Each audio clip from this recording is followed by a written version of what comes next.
রব্বুল আলামিন চাইলে হাসরের ময়দানটাকে, কিয়ামতের ময়দানটাকে আল্লাহ পাক রব্বুল আলামিন স্বর্ণেরও বানাতে পারতেন। কিসের? স্বর্ণের বানাতে পারতেন না? আল্লাহর কাছে কি স্বর্ণের অভাব আছে? না।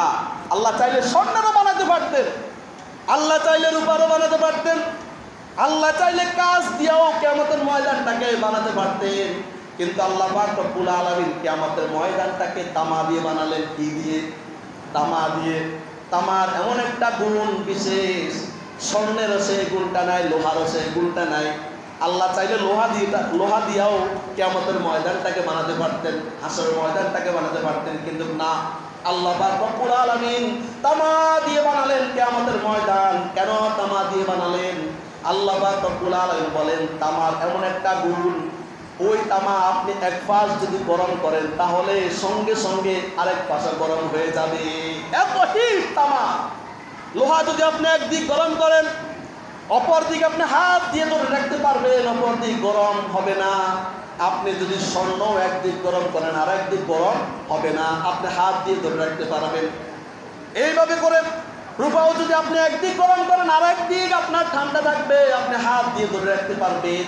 কিন্তু তামার এমন একটা বৈশিষ্ট্য, তামা আপনি একদিক গরম করবেন, সঙ্গে সঙ্গে অপর দিক গরম হয়ে যাবে, এত উত্তপ্ত হবে কিয়ামতের ময়দান। আল্লাহ পাক রব্বুল আলামিন বলেন, এখন যে সূর্যটা আছে আপনার আমার কাছ থেকে, সূর্যটা 13 লক্ষ, আপনার আমার কাছ থেকে এখন সূর্যটা এত উপরে, 2,86,000 মাইল নাকি কতটা, অনেক উপরে, কত উপরে সূর্য, অনেক উপরে। এই সূর্য 12টা মুখ। কয়টা মুখ? 12টা। এই 12টা মুখ আল্লাহ পাক রব্বুল আলামিন 11টা মুখকে, 10টা মুখকে, 11টা মুখকে আল্লাহ পাক রব্বুল আলামিন বন্ধ করে রাখছেন। কয়টা মুখ? 11টা মুখকে আল্লাহ পাক রব্বুল আলামিন বন্ধ করে রেখেছেন। একটা মুখ খোলা, সেটাও আবার সূর্য কিন্তু আপনার এইভাবে করে দেওয়া। পাতিল যেরকম আছে, পাতিল চেনেন না? ভাত রান্না করে যে পাতিল, পাতিল উৎ করে দিলে যেরকম আর চিৎ করে দিলে ভিন্ন রকম, ঠিক আছে নি? পাতিলের মতো, পাতিল যেরকম উৎ করে দিলে নিচের দিকে লাইটের আলো যেরকম এরকম। এখন লাইট যদি আপনি উপর করে দেন তাহলে কিরকম হবে? আলো উপরের দিকে গিয়ে তারপরে নিচের দিকে নামবে। যদি উৎ করে দেন তাহলে সরাসরি নিচের দিকে নামবে। সূর্যটাকে আল্লাহ পাক রব্বুল আলামিন এইভাবে করে রেখেছেন। কিভাবে? এইভাবে করে রেখেছেন। আর সূর্য উপরের দিক থেকে আলো দিতেছে, এই আলোর তাপমাত্রা এত বেশি আমরা সহ্য করতে পারতেছি না। একটা মুখ খোলা। কয়টা? একটা মুখ খোলা। এই একটা মুখের আলো আমাদের সহ্য হচ্ছে না। কিয়ামতের দিন আল্লাহ পাক রব্বুল আলামিন আপনার আমার মাথার উপরে এক হাত, কত হাত, অথবা মুড়ুম হাত, এক হাত কিংবা মুড়ুম হাত উপরে আপনার আমার সূর্য থাকবে। আর ওই সূর্য কিয়ামতের দিন উল্টাইয়া দেওয়া হবে।